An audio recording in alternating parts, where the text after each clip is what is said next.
Well, how are things going up on Capitol Hill? I don't know if you saw the clips from this particular hearing. Things came to an abrupt end yesterday during a confrontation over the identity of a transgender member of Congress. Look at this.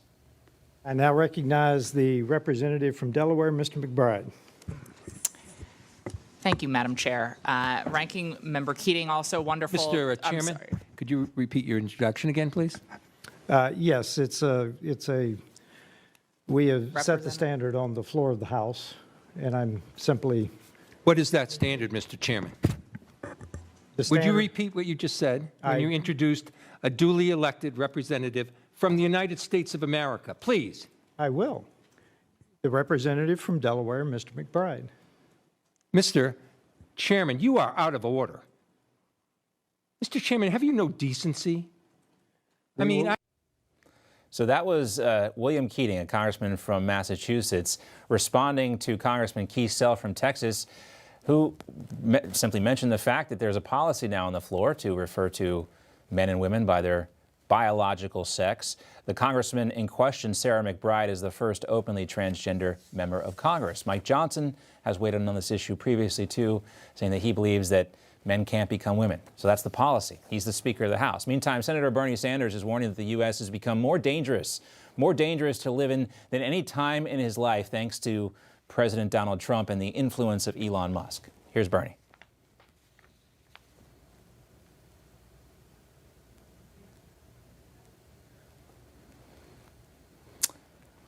Okay, so just for some perspective, we don't have the soundbite, but Bernie Sanders, who was alive during the Holocaust, believes that now, 2025 is the scariest time in his life. Let's welcome in now political commentator Alexis Wilkins is back with us. Also, the president of the Conservative Caucus, Jim Pfaff, is here with us. So where should we begin, Alexis?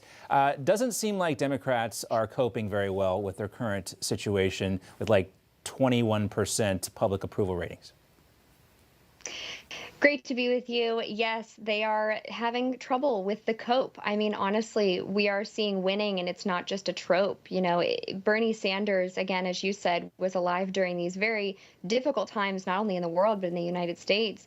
And he decides to make it an issue that President Trump is, in fact, the president. You know, this just shows that their inflation of what's going on and their power and their control that they thought they have is slipping from them. Furthermore, Bernie Sanders was, kind of crowned by his own party. He was allowed to run for president. We know how the Democrats work. And then it was pulled away from him, and they completely betrayed him. And now he's saying that right now, he's sticking with the party. Right now is the worst time in America? I don't think so, Bernie Sanders. I don't think so. Yeah, I think we're all going to be okay. We'll sleep well tonight, Jim. I wanted to take a look back to it just a few moments ago in the Oval Office. We had President Trump with the Irish Prime Minister. A lot of important topics covered, including the peace deal being worked out with Russia and Ukraine. But there was still time for questions about Rosie O'Donnell. And here's that exchange. Ireland is known for very happy, fun-loving people. Great attitude, many in this room right now that I've met. Why in the world would you let Rosie O'Donnell move to Ireland? I think she's going to lower your happess level. That's true. Thank you. I like that question.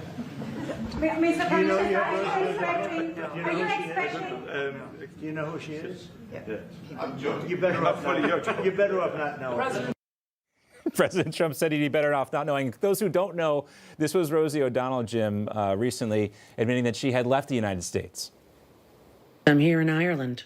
Moved here on January 15th, and it's been pretty wonderful in the process of getting my Irish citizenship. Never someone who thought I would move to another country. When, it is safe for all citizens to have equal rights there in America, that's when we will consider coming back.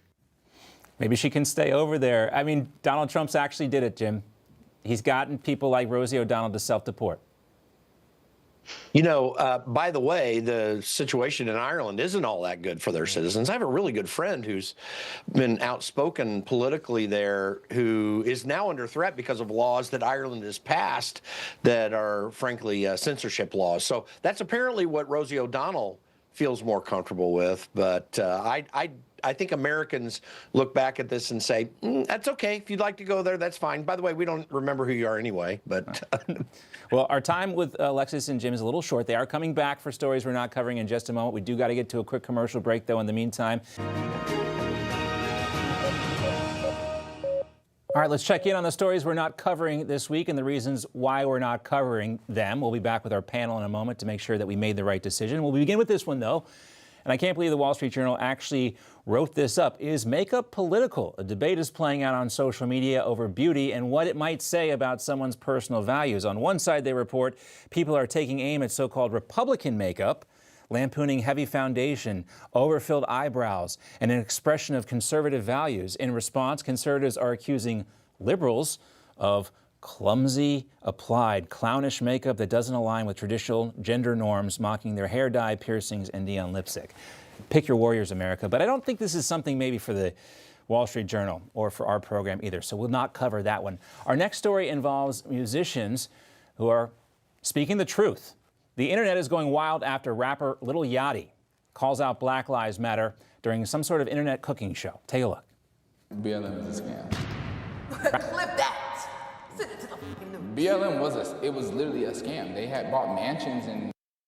Okay, Lil Yachty, welcome to the chat. Also, System of a Down's John Dolmayan has come out in support of President Trump, saying he's going to bring sanity back. Well, good for him, but it's like, is this a big deal anymore? People coming out in support of President Trump? No one's getting canceled. No one's getting kicked out of their band for supporting President Trump anymore. In fact, season 1 of The Apprentice is now on Amazon Prime. So we've come full circle. You can like Trump again. People aren't risking their livelihoods to support the guy anymore. So not a big deal from our standpoint. Another story we're not covering this week is Spanish reality television.